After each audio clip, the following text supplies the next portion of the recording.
And some soldier stories on this Memorial Day. A filmmaker's race against time to capture their memories of war.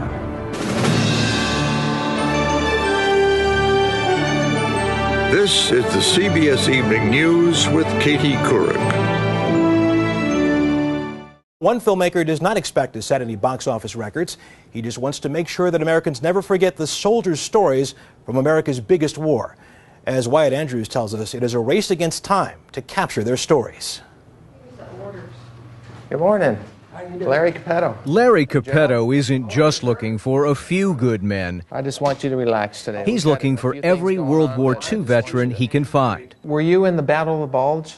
He is taping their recollections of war and weaving them into documentaries. 5 films so far, all of them on World War II. We had a job to do and we were doing it. My God, we went out there and did it. And in all of them, these voices, the voices of the vets themselves, tell the story. Death was there on the beach. You could smell it. There was only 3 of us left in the entire company of 250 men. Many of the veterans are reliving a personal hell for the first time. Everything was gone. This veteran's twin brother died beside him. I should have died with him. I wanted to die. I really did. Just my life had ruined.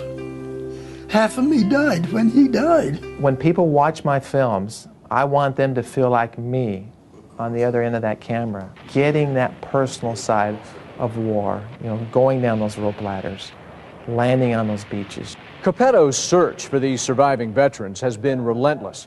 In 4 years, he's interviewed almost 400 combat veterans, assembling one of the largest oral histories ever recorded of Americans at war. There were hundreds of thousands of bullets.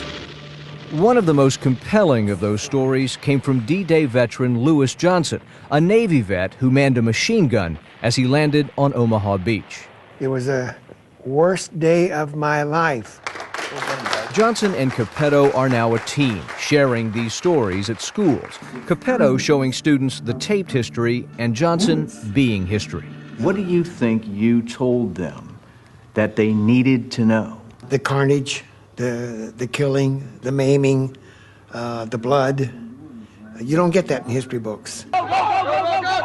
After 4 years in Iraq, America has lost 3,300 lives. But on D-Day, there were 3,000 killed within hours. For the students, the enormity of that sinks in.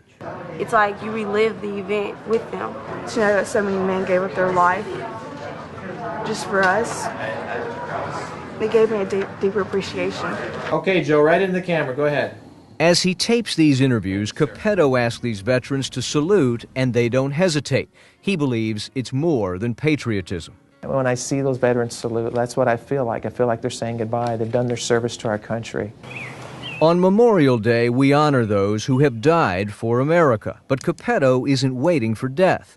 Interview by interview, The night before you went in on D-Day, where were you? And he's honoring these veterans right now. Do you consider yourself a hero? No.